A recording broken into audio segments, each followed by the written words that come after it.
Assalamualaikum warahmatullahi wabarakatuh. Alhamdulillahirabbil alamin. Wabihi nasta'in wa ala umuri dunya waddin. Wassalatu wassalamu ala asrafil anbiya'i wal mursalin wa ala alihi wa sahbihi ajma'in. Amma ba'du. Alhamdulillahirabbil alamin. Pada kesempatan kali ini kami dapat kembali menyapa anak-anak sekalian dalam kegiatan ngabuburit online yang diselenggarakan oleh madrasah, sehingga kita bisa tetap mengaji meskipun di era pandemi seperti ini. Dan beberapa kegiatan yang telah ditayangkan dan juga insya Allah akan terus kami tayangkan di YouTube Masama Channel. Di antaranya adalah kultum membaca Al-Quran Bitaghoni, kajian kitab Ta'limul Muta'alim, dan juga talk show. Yang pada kesempatan kali ini kita kembali berjumpa dalam acara talk show yang mana kita akan membahas masalah tentang sholat. Dan lagi-lagi pada kesempatan kali ini kita ditemani oleh Ustadz kita, yaitu Ustadz Ervan Wardani SOSI. Langsung saja kita sapa beliau. Assalamualaikum Ustadz. Waalaikumsalam warahmatullahi wabarakatuh. Ustadzah, sehat nih Ustadz? alhamdulillah sehat. Ustadzah juga sehat nggih? Alhamdulillah. Puasanya lancar mboten? Alhamdulillah sampai saat ini masih lancar. Alhamdulillah nggih. Dan semoga selalu diberi kelancaran sampai akhir. Ustadz. Amin amin Ya. ya rabbal alamin. Ya, begini Ustadz. Pada pertemuan kali ini kita akan membahas tentang permasalahan seputar sholat. Iya, iya. Jadi seperti yang kita tahu, sholat itu adalah sesuatu yang biasa kita kerjakan. Betul. Bahkan satu hari kita mengerjakannya 5 kali. Tetapi pada kenyataannya fenomena di masyarakat itu masih banyak sekali hal-hal yang tidak sesuai dengan syariat yang berhubungan dengan sholat. Untuk itu nanti kita akan membahasnya lebih lanjut. Oleh karena itu mungkin Ustadz bisa langsung memberikan mukadimah terkait dengan permasalahan yang kita bahas pada hari ini. Ya. Monggo. Terima kasih. Assalamualaikum warahmatullahi wabarakatuh. Bismillah, alhamdulillah, la haula wa la quwata illa billah. Rabbi syrahli sadri wa yassirli amri wahlul 'uqdatam min lisani yafqahu qawli. Amma ba'du. Seluruh keluarga besar Madrasah Sanawiyah Ma'arif dan seluruh siswa-siswi yang saat ini sedang mendengarkannya dari rumah, lagi-lagi saya pribadi diberi kesempatan untuk mengisi sebuah acara ngabuburit online yang insya Allah tema pada sore hari ini adalah sholat. Kita tahu bersama bahwa sholat itu adalah salah satu ibadah yang paling istimewa sendiri. Kenapa saya bilang paling istimewa? Karena sholat itu perintahnya Allah harus memanggil Nabi Muhammad diperjalankan melakukan kegiatan atau melakukan sebuah peristiwa besar, yaitu Isra dan Mi'raj. Itu salah satu kenapa sholat itu perintah yang istimewa. Yang kedua, kenapa kok sholat itu istimewa? Karena sholat itu adalah ibadah yang pertama kalinya dihisab oleh Allah. Jadi ada yang bilang bahwa sholat ini adalah penentu segala amal ibadah, Ustazah. Jadi kalau selesai sholat itu dihisab oleh Allah dan ternyata baik, otomatis seluruh ibadah manusia itu baik. Tapi sebaliknya, kalau ketika dihisab sholat itu ternyata buruk, maka manusia itu dicap sebagai manusia yang buruk. Dalam kesempatan kali ini saya ingin menjelaskan tentang sholat. Sholat itu kita tahu adalah salah satu ibadah yang dimulai dengan niat dan takbir dan ditutup dengan salam. Cuman fokus saya tidak di situ pada mukadimah kali ini. Fokus saya adalah sholat itu ada istilah syarat, ada istilah rukun, Ustazah. Ini yang mungkin perlu difahami bersama. Kadang anak didik kita kebingungan mengartikan syarat dan rukun itu apa.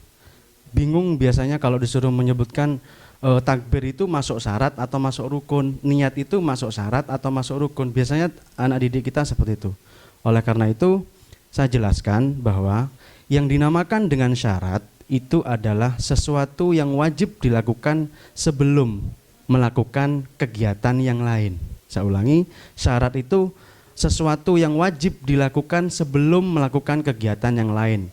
Kalau rukun, sesuatu yang wajib dilakukan ketika sedang melakukan kegiatan itu. Contoh, salah satu syarat sholat itu kita harus suci. Suci dalam hal ini bisa dilakukan salah satunya dengan cara berwudu. Wudu sebelum sholat itu adalah syarat sholat, karena wudu ini letaknya di sebelum melakukan sholat. Kemudian takbir itu rukun. Kenapa dibilang rukun? Karena takbir itu berada di dalam sholat. Nah, sekarang begini, berkenaan dengan wudu, kalau tentang wudu ini banyak sekali masyarakat kita, terutama anak didik kita, Ustazah, yang ya mungkin karena usianya masih usia SMP dan MTS, masih banyak sekali yang salah dalam melaksanakan wudu. Dalam prakteknya masih banyak sekali, karena kita tahu bahwa kalau wudu itu menjadi syarat sholat, otomatis kalau wudunya tidak sah, secara otomatis sholatnya pun juga tidak sah. Begitu. Karena ada salah satu kaidah usul fikih mengatakan bahwa ma la yatimul wajib illa bihi fahuwa wajib. Kalau sesuatu yang tanpa hal itu, sesuatu yang wajib itu tidak bisa sah, maka ya sebaliknya begitu. Jadi wudu merupakan syarat dan harus hati-hati dalam wudu ini. Yang saya maksud hati-hati itu adalah banyak anak-anak kita itu yang tidak paham betul tentang batasan-batasan bagian-bagian tubuh yang harus dibasuh. Contoh, mana batasan wajah, mana batasan tangan, kemudian bagaimana cara mengusap sebagian kepala, kemudian kaki dan lain sebagainya. Sekali lagi, kuncinya adalah kalau wudunya tidak sah, maka sholatnya pun juga tidak sah. Mungkin itu saja sebagai muqaddimah. Terima kasih, Ustazah. Baik, Masya Allah, luar biasa sekali penjelasan dari Ustadz Irfan. Jadi kalau saya bisa mengambil kesimpulan, Ustadz, jadi kalau misalkan sholat itu istilahnya ada istilah seperti ini. Kalau saya bisa mengutip seperti ini, jadi sehebat apapun kamu di dunia, atau istilahnya sekaya apapun kamu di dunia, setampan apapun kamu di dunia, tetapi kalau kamu tidak melakukan sholat, maka tidak ada artinya. Betul. Jadi hidupnya itu adalah sia-sia, seperti itu. Betul. Ustaz. Lagi begini, Ustazah. Kalau di kita ada istilah akikoh begitu ya. Akikoh itu adalah tebusan kita kepada Allah karena kita sebagai hambanya sudah dikaruniai seorang anak. Itu akikoh bentuk tebusannya. Lah kalau sholat ini tebusan kita karena kita diberi kesempatan untuk hidup di dunia. Oleh karena itu, kalau ditanya Allah itu butuh tidak dengan sholat kita, jelas tidak. Justru kita yang butuh untuk melakukan sholat. Sebagai apa? Sebagai tebusan rasa syukur kita kepada Allah karena kita sudah dihidupkan di dunia ini. Ya, jadi begitulah sangat pentingnya sholat, sehingga Betul. Maka dari itu pada kesempatan kali ini sangat perlu sekali kita bahas hal-hal yang berkenaan dengan sholat agar sholat kita akan diterima, begitu ya, Ustadz. Betul. Nah, jadi tadi juga sudah Ustadz Irfan terangkan bahwa ada namanya syarat sah dan juga ada namanya rukun. Nah, ketika kita melaksanakan sholat kemudian syarat sahnya itu belum terpenuhi, maka bisa jadi sholat kita tidak diterima. Betul, begitu. Nah, ya. begitu Ustadz. Terus kemudian tadi juga dijelaskan bahwa bagaimana sebelum sholat itu wudu atau istilahnya dalam keadaan suci. Kita harus dalam keadaan suci. Betul. Jadi wudunya harus benar-benar sesuai dengan syariat. Iya, betul. Ya. Nah, kemudian langsung saja begini Ustadz, ada pertanyaan terkait dengan syarat sah. Oh, iya. Jadi salah satu juga syarat sah sholat itu adalah menutup aurat. Betul, ya, iya, betul. Nah, ada pertanyaan terkait itu. Untuk batasan aurat wanita itu yang benar yang mana Ustadz? Mungkin bisa Ustadz jelaskan. Iya, mungkin secara rinci begini. Salah satu syarat untuk melakukan sholat adalah menutup aurat. Aurat laki-laki dan perempuan berbeda, Ustazah. Yang jelas, kalau laki-laki yang wajib ditutup adalah bagian antara pusar sampai lutut, itu yang wajib ditutup. Tapi bukan berarti sholat dengan mengenakan celana pendek, asalkan sudah menutup pusar sampai lutut, bisa dikatakan baik, tidak. Sah sholatnya sebenarnya, cuman secara etika kita dalam beribadah itu salah. Kurang sopan. Kurang sopan, betul. Masa menghadap Allah saja kita bertelanjang dada kalau laki-laki kan begitu. Itu tidak sopan. Itu untuk laki-laki, Ustazah. Kalau untuk yang perempuan, karena memang perempuan itu salah satu makhluk Allah yang benar-benar harus dijaga dalam segi aurat. Aurat perempuan dalam sholat itu seluruh badan, kalau kita tahu biasanya seluruh badan kecuali wajah dan telapak tangan. Nah, ini yang menjadi banyak sekali kesalahpahaman di masyarakat kita, terutama anak didik kita, Ustazah. Yang dimaksud dengan kecuali wajah dan telapak tangan, mana batasan wajah, mana batasan telapak tangan? Karena batasan wajah ketika sholat dan batasan wajah ketika wudhu yang harus dibasuh itu sudah berbeda, Ustazah. Contoh saya katakan begini, wanita sholat itu kan pakai mukena. Ya, Ustaz. Biasanya mukena itu kalau di bagian wajah, wajahnya terbuka, yang jadi masalah di bagian bawah. Kalau kita ikut batasan di wudhu, wudhu itu batasan bawahnya sampai bawah dagu di sini. Jadi di bawah dagu hampir ke leher. Ini beda dengan sholat. Ada salah satu ulama mengatakan bahwa yang sah pendapatnya dan banyak diikuti oleh mayoritas ulama, yang dimaksud dengan wajah seandainya saya melihat jenengan dari sini itu ya wajah. Artinya di bawah dagu itu bukan termasuk wajah. Artinya yang boleh dibuka di wajah ya hanya ini. Yang banyak kesalahan terjadi itu di masyarakat kita, kadang cara mengenakan mukenanya bagian bawahnya itu sama dengan cara mengenakan kerudung atau jilbab. Itu yang salah. Makanya kalau mengenakan mukena jadi harus sampai sini, harus tertutup ini. Kalau dibuka jelas tidak memenuhi syarat sholat. Kalau syaratnya tidak dipenuhi, maka otomatis sholatnya juga tidak sah. Begitu. Itu yang wajah. Mungkin kalau boleh langsung saya jelaskan yang telapak tangan, Ustaz. Iya. Telapak tangan itu banyak sekali perbedaan pendapat tentang batasan yang mana yang dimaksud dengan telapak tangan. Karena telapak tangan itu dalam bahasa Arab disebut dengan kaf. Kafun itu telapak tangan. Kalau kedua telapak tangan namanya kafain, begitu. Di telapak tangan ini ada bagian yang namanya batinul kaf, ada yang namanya zahirul kaf. Batinul kaf itu yang dimaksud adalah bagian dalam telapak tangan, ya ini. Itu. Kemudian zahirul kaf ini bagian punggung telapak tangannya.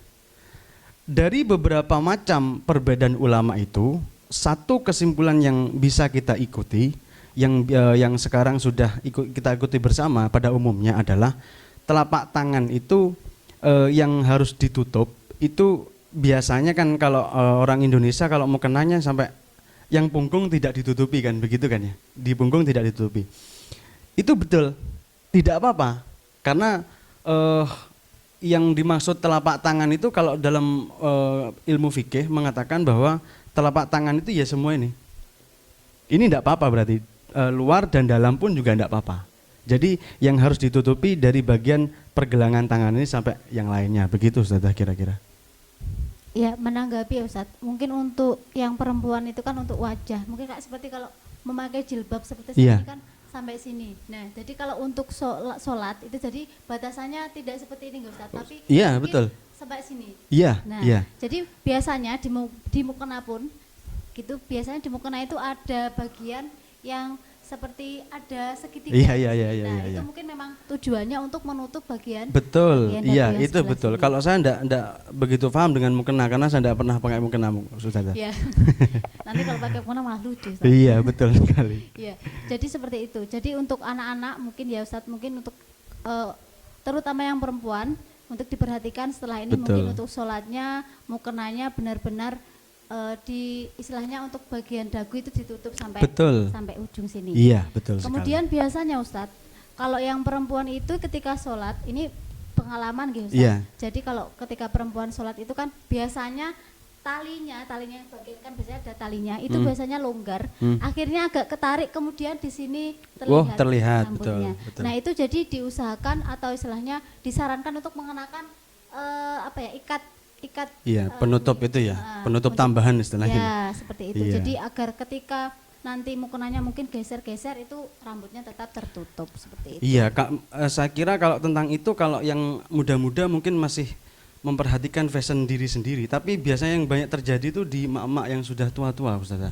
Biasanya sudah ndak urus, yang penting pakai mukena, entah itu nanti ketarik sampai hampir telinga sedikit saja kelihatan, ya mereka ndak berpikir itu batal atau tidak, padahal itu membatalkan sholat itu. Begitu. Makanya istilahnya itu adalah hal sepele kan sebenarnya. Hal sepele. Tetapi bisa jadi penyebab tidak sahnya sholat. Betul. Nah, menanggapi itu Ustazah, mungkin saya bisa menambahkan, kalau ternyata kadang kan di sholat ada satu kejadian yang tidak kita duga. Contoh, aurat kita terbuka. Kalau laki-laki, kalau saya pakai sarung, misalkan saya sholat di lapangan, katakanlah begitu. Di tengah lapangan tuh kadang kan cuaca tidak menentu, kadang ya angin sepoi-sepoi dan lain sebagainya, kadang ya anginnya kencang. Lah, kalau ternyata aurat saya terbuka, sarung saya sampai terangkat, tapi naudzubillah ini mudah-mudahan tidak begitu. Kalau ya jangan sampai begitu. Kalau sarung saya terangkat karena angin bukan karena kesengajaan saya, terangkat dan saya tahu itu, maka boleh secara refleks kita harus menutupnya halan dalam bahasa fikih seketika itu juga. Jadi jangan ditunggu saya tunggu 1 menit dulu, yang lain biar lihat punya saya. Jangan begitu. Jadi kalau ternyata di tengah-tengah sholat auratnya terbuka secara tidak sengaja, seperti tertarik itu tadi, maka secara langsung refleks harus ditutup. Jadi bagaimana dengan gerakannya misalkan? Itu tidak membatalkan sholat karena ada unsur terbukanya aurat karena tidak sengaja itu tadi. Mungkin begitu Ustazah. Ya, jadi itu istilahnya ketika ada hal darurat ya Ustaz. Betul, jadi ya. kemudian kita mengharuskan kita untuk melakukan gerakan di luar gerakan sholat, berarti itu diperbolehkan. Nah, menanggapi hal itu Ustaz ya, tadi ada pertanyaan juga seputar itu, bagaimana ketika kita itu melakukan gerakan selain gerakan dalam sholat seperti misalkan gatel ya Ustaz. Kemudian kita kalau nggak digaruk risih kadang. Jadi ya akhirnya kita menggaruk seperti itu. Betul. Apakah diperbolehkan Ustaz? Iya, karena rasa gatal itu kalau tidak digaruk itu bisa mengganggu kekhusyuan kita sebenarnya. Iya kalau di bagian gatalnya di dekat kita meletakkan tangan ketika tangan ada di dada ini. Kalau ternyata ada di paha, ada di punggung dan lain sebagainya itu bagaimana? Sangat bagus sekali pertanyaannya dan ini yang salah satu pertanyaan umum yang ditanyakan oleh kebanyakan orang, melakukan gerakan selain gerakan sholat. Contoh tadi dicontohkan menggaruk. Kita diperbolehkan untuk melakukan gerakan lain selain gerakan sholat, tapi hal-hal tertentu. Hal-hal tertentu bagaimana? Seperti gatal. Gatal itu khawatir mengganggu kekhusyuan kita, maka kita diperbolehkan untuk menggaruk. Tapi cara menggaruknya ini yang ada ketentuannya. Ketentuannya bagaimana? Dalam fikih disebutkan bahwa gerakan selain gerakan sholat yang dapat membatalkan sholat, itu kalau bergeraknya melebihi 3 kali gerakan. 3 kali gerakan itu kalau seandainya tangan saya ini melakukan dada istilahnya 1, 2, 3. Itu masih belum batal kalau 3. Tapi kalau 1, 2, 3, 4, 5 itu sudah batal. Lah, caranya menggaruk bagaimana? Misalkan di paha, misalkan yang gatal ada di pipi, yang mudah dilihat di pipi misalkan. Cara menggaruknya, garuk 3 kali, 1, 2, 3 berhenti. Kemudian digaruk lagi 1, 2, 3. Gerakan selanjutnya setelah 3 itu asalkan ada jeda berhentinya, itu kembali dari 0 lagi. Begitu. Asalkan tidak 1, 2, 3, 4, 5. Lah ini kalau seperti ini batal jelas, melebihi 3 kali gerakan. Tapi kalau ingin lebih dari 3, maka syaratnya adalah 3 kali berhenti dulu, 1, 2, 3. Berhenti dulu sejenak, kemudian digaruk lagi, 1, 2, 3. Itu jadi begitu. Diberi jeda seperti Betul, harus ada jeda. Kalau tidak ada jeda, terus menerus, ya batal sholatnya. Begitu. Ya, berkaitan masih berkenaan mungkin dengan hal itu, mungkin tidak gerakan tapi mirip seperti misalkan batu atau mungkin bersin atau bersendawa. Kan ketika sholat itu kadang ya kita bersin kemudian batuk kan nggak bisa ditahan. Betul, betul. Nah itu bagaimana juga hukumnya dalam sholat Ustadz? Iya, di pertanyaan ini saya ingat salah satu guru saya mengatakan bahwa beliau menukil dari dauhnya Syekhona Khalil, salah satu ulama karismatik dari Pulau Madura. Syekhona Khalil pernah berkata bahwa ada 3 W Ustazah, saya ulangi, ada 3 W yang sulit ditahan. 3 W ini sulit sekali ditahan. 1, watuk dalam bahasa Jawa, batuk. W pertama. W kedua adalah waing, bersin dalam bahasa Indonesia. W ketiga adalah watak. 3-tiganya ini sulit untuk ditahan. Kalau pertanyaan bagaimana hukum batuk, bersin, kemudian bersendawa kadang kita ya. Kalau dalam sholat, selagi masih bisa ditahan, harus ditahan. Artinya kadang itu kita begini, meremehkan batuk contoh ya. merasa sedikit gatal di tenggorokan, akhirnya kita begitu. Itu batal. Kenapa kok batal? Karena batuknya masih bisa ditahan. Kecuali kalau sudah batuknya tidak bisa lagi ditahan, batuk secara otomatis silahkan. Bersin pun juga sama, juga begitu.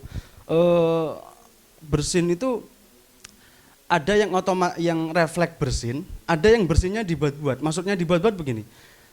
Kalau misalkan bersin sudah tidak bisa kita tahan dan kemudian hasing begitu ya, itu tidak batal. Kalau memang sudah tidak bisa ditahan. Tapi kadang ada orang itu yang bersinnya dibuat-buat dalam arti sebenarnya refleks bersinnya, cuman bersinnya panjang, hasing, itu yang batal.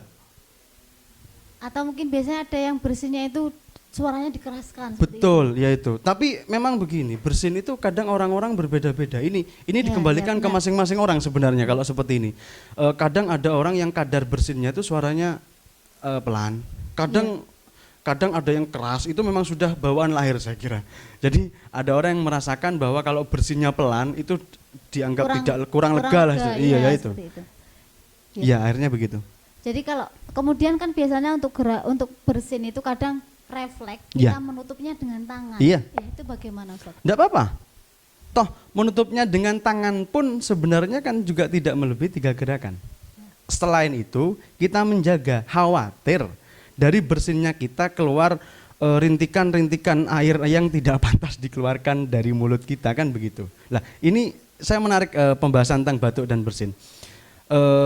Satu contoh lagi Ustazah yang senada dengan ini adalah tertawa. Nah biasanya kan kita sholat itu kan ada yang ganggu kan biasanya begitu. Ya teman-teman kita kan tidak tahu hukumnya. Padahal mengganggu orang sholat itu hukumnya haram. Haram sekali, jelas itu haram sekali. Mengganggu orang yang sedang sholat. Kadang kita diganggu, kadang ada teman kita ngelawak ketika kita sedang sholat. Kadang kita ketawanya kan cuma begini. Itu tidak batal. Selama ketawanya cuma pelan-pelan, tidak masalah. Kecuali kalau ketawanya sudah ha itu yang batal. Berarti kalau ketawanya masih istilahnya tidak bersuara atau ditahan, jadi itu masih maklumi. Jadi ketika kalau tertawanya sudah terbahak misalnya atau mungkin tertawanya mengeluarkan suara, nah ya itu maka yang batal. Itu sudah dianggap batal. Batal, ya betul sekali. Iya, jadi menarik sekali ya Ustaz pembahasan. Iya, betul sekali.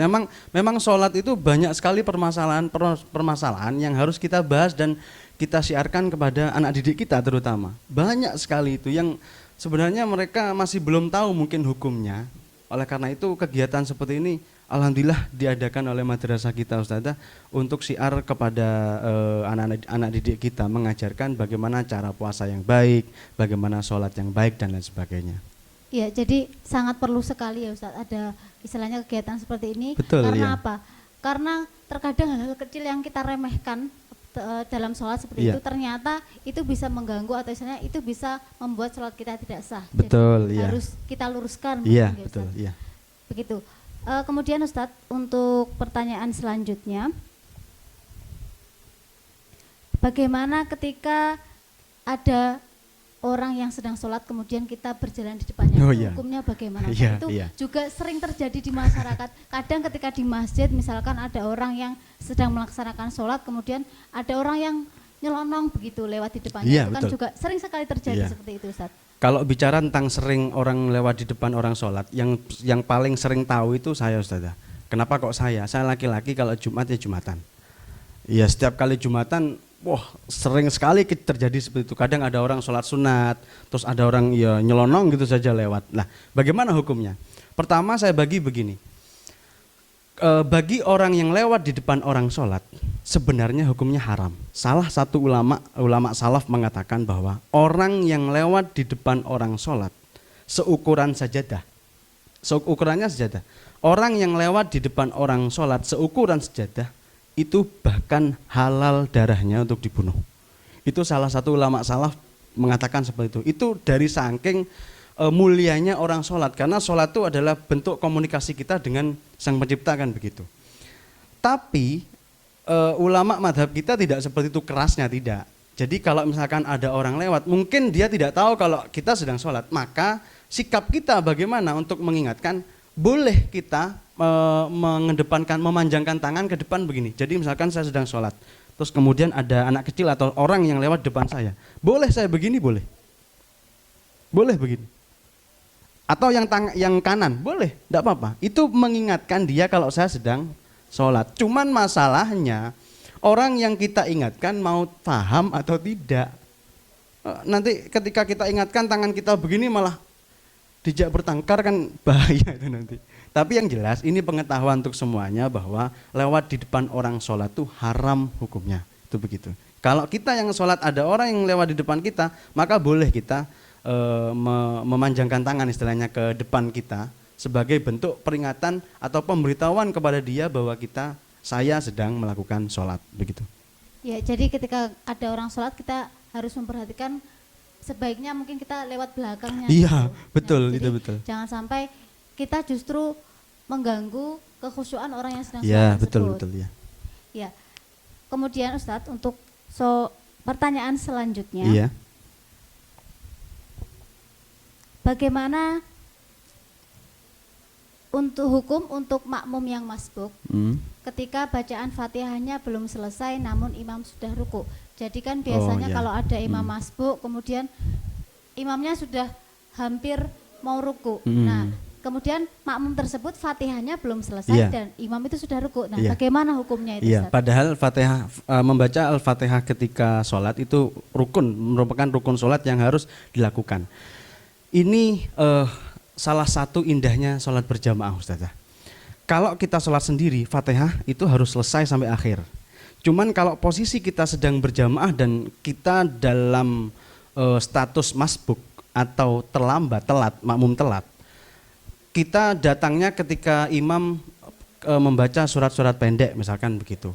Kita takbir, Allahu Akbar. Kemudian imam selesai ternyata membaca surat pendek, mau ruku. Dan kita belum selesai membaca Al-Fatihahnya. Bagaimana? Maka kita mengikuti imam. Artinya Al-Fatihahnya kita hentikan dan kita mengikuti rukuknya imam. Kenapa kalau begitu loh? Bagaimana dengan Al-Fatihah kita? Sekali lagi inilah indahnya sholat berjamaah. Ketidaksempurnaan kita dalam sholat itu disempurnakan oleh imam itu tadi. Itu indahnya sholat berjamaah. Mungkin begitu jawaban dari saya, Ustazah. Ya, jadi itu tadi bahwa ketika misalkan ada makmum masbuk kemudian Fatihahnya belum selesai dan imamnya sudah rukuk, maka kita bisa langsung mengikuti imam. Betul, karena istilahnya itu sudah menjadi kelebihannya dari salah satu kelebihan juga dari sholat berjamaah. Iya, betul sekali. Iya. Kemudian Ustadz, bagaimana cara sholat di kendaraan Ustadz? Ini kan juga sering terjadi, apalagi ketika musim-musim mudik seperti ini kan biasanya. Tapi tidak boleh mudik loh, Ustazah. Oh iya, tidak boleh mudik. Ya, mungkin untuk tahun depan ya yang mudik atau mungkin dalam perjalanan jauh kan biasanya kita, apalagi kalau kendaraan umum itu kan tidak selalu berhenti waktunya sholat. Itu bagaimana cara kita mengerjakan sholat di dalam kendaraan, Ustaz? Iya, ini sangat penting sekali meskipun mungkin anak didik kita ya kebanyakan dari daerahnya dari daerah-daerah dekat-dekat sini, tapi ada juga ternyata anak mudik kita yang berasal dari luar Pulau Jawa kan begitu, Ustaz. Lah, misalkan dalam kendaraan masuk waktu sholat dan kendaraan itu yang jelas namanya kendaraan tidak mikir sholat biasanya kan begitu. Bagaimana sholatnya? Kita lakukan sholat di situ. Wudunya bagaimana? Kalau misalkan memungkinkan untuk wudu, silahkan turun dan wudu. Kalau misalkan busnya berhenti di terminal, katakanlah begitu. Biasanya kan ada waktu berhenti sebentar di terminal mana kan begitu. Wudu silahkan. Tapi kalau memang sudah tidak bisa, air pun sulit, misalkan di kendaraan itu, boleh kita tayamum. Itu untuk pengganti dari wudu. Lah sholatnya bagaimana? Sholatnya duduk. Loh kenapa tidak berdiri? Padahal berdiri itu adalah syarat sholat. Itu harus dilakukan ketika sholat fardu kan salah satu syarat sholat kan berdiri. Itu wajib dilakukan. Lah karena ini dalam keadaan darurat, maka di keadaan-keadaan seperti ini Allah maha memaafkan di keadaan yang darurat seperti ini. Artinya sholat duduk kita itu tidak ada masalah. Nah, sholatnya menghadap ke barat, pastinya kan begitu. Menghadap kiblat itu salah satu syarat sholat. Kalau misalkan kita naik katakanlah kapal begitu ya. Kapal itu kan kadang berbelok kita tidak tahu. Bagaimana? Iya. Untuk arahnya kita tidak bisa menentukan. Iya betul, ada yang juga begitu ya. Ini menghadap kemana ya ini? Barat yang mana kan begitu. Pertama kita lakukan ijtihad dulu. Yakinkan saja yang barat yang sana. Ya sudah sholat. Kalau nanti di tengah sholat ternyata belok dan kita tidak tahu beloknya kapal itu biasanya kita tidak merasakan, tidak seperti beloknya kendaraan biasa, umum biasa. Itu ya sudah tidak apa-apa. Ikuti saja kapalnya. Allah sekali lagi Allah Maha Pemaaf dalam hal yang seperti ini. Begitu. Iya, ini mungkin saya share pengalaman Ustaz. Oh, saya iya, pernah jadi bepergian waktu itu saya berangkat, istilahnya bisnya itu berangkat hampir maghrib. Iya. Hampir maghrib, yang otomatis maghribnya saya di jalan. Iya. Akhirnya sebelum bis berangkat saya wudhu terlebih dahulu dan saya berusaha menjaga wudhu saya. Iya. Jadi ketika Luar azan, biasa. saya langsung sholat di kendaraan. Itu seperti itu. Dan ya istilahnya seperti ini. Meskipun dalam bepergian jangan sampai kita meninggalkan sholat. Betul, ya betul. Karena istilahnya ya itu, kembali mungkin ke pembahasan awal kita tadi. Sholat itu adalah amal yang dihisab pertama kali. Betul. Jadi kita harus berusaha bagaimanapun menjaga sholat dengan sebaik-baiknya, menjaga sholat tepat waktu dan usahakan sholat kita diterima. Jadi syarat sah dan rukunnya harus terpenuhi. Begitu ya Ustaz. Kemudian Ustaz ada pertanyaan lagi. Iya. Bagaimana hukum sholat yang dilakukan dengan cepat Ustaz? Oh iya.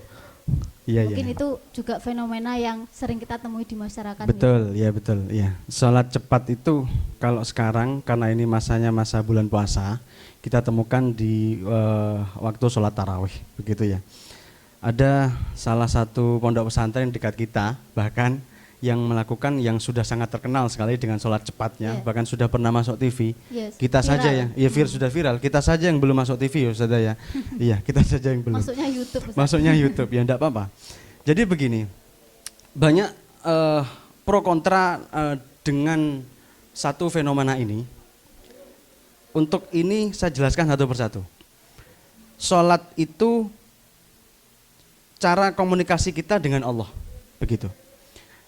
Seluruh ulama mengatakan bahwa sholat itu harusnya pelan, menghayati bacaan dan lain sebagainya itu.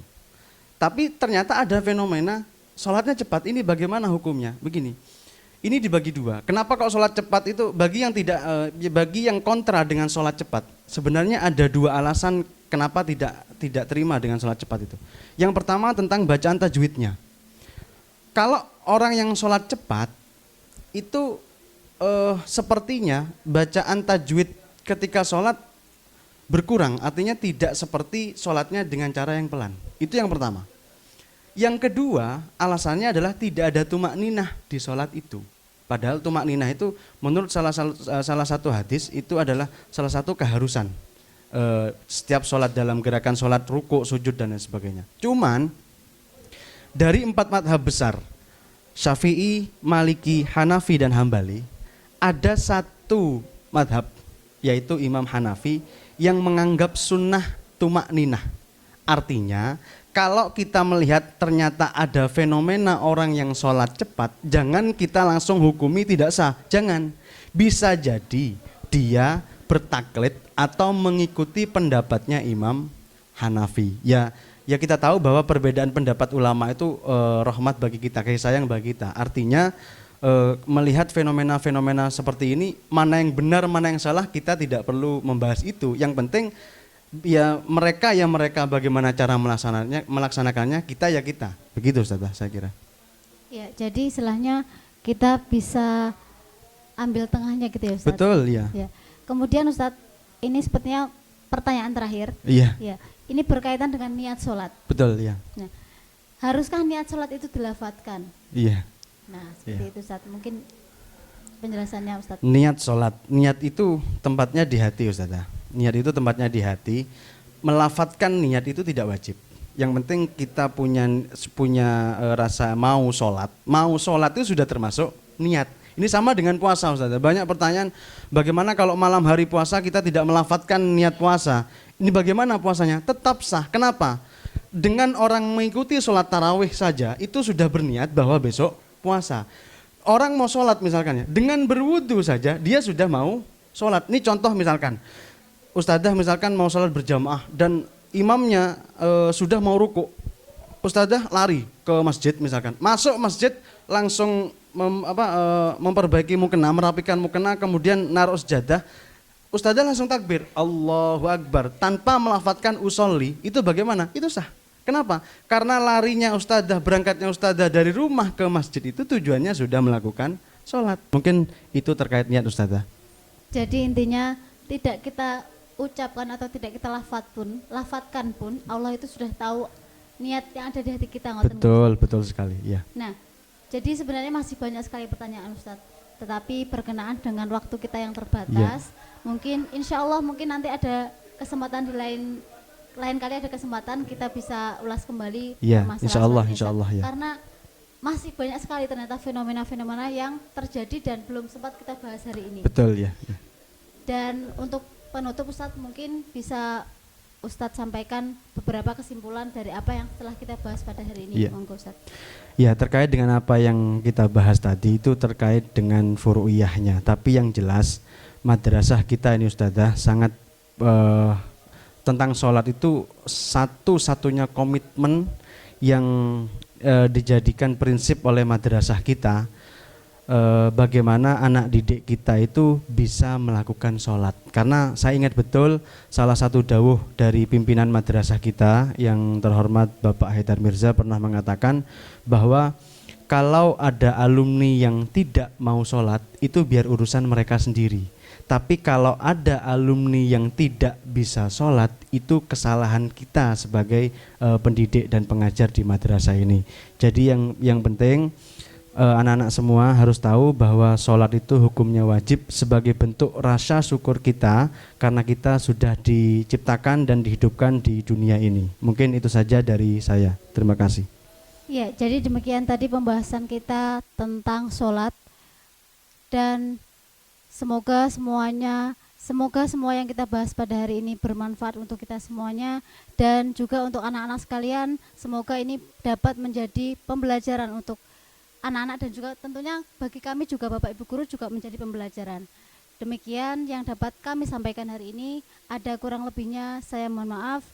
Akhirul kalam, wassalamualaikum warahmatullahi wabarakatuh.